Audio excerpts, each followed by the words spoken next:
আম্মা আম্মা আমার এটাতে সই করে দাও। আম্মু একটা কথা জানো, আমি 50 মার্কের পরীক্ষাতে 49 পেয়েছি। এই যে দুইটা ঘর। ওই পরীক্ষাতে 49 পাইলে কোনো লাভ নেই, সাময়িক পরীক্ষাতে ভালো করতে হবে।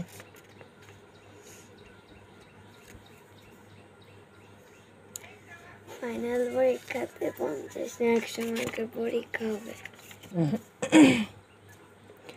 ওটাতে পরীক্ষাতে 100তে নাম্বার পাইলে তারপরে ভালো।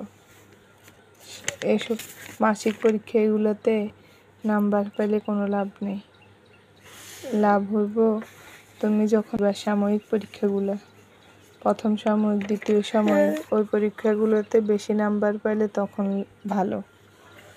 আর এই দিন মাসিক পরীক্ষা এগুলোতে কিন্তু সমান সমান নাম্বার পাইলে কোনো ভালো না।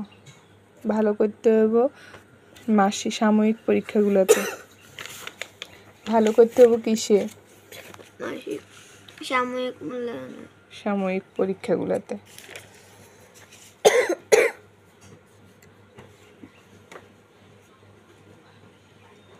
তবু কিসে? সাময়িক পরীক্ষাতে।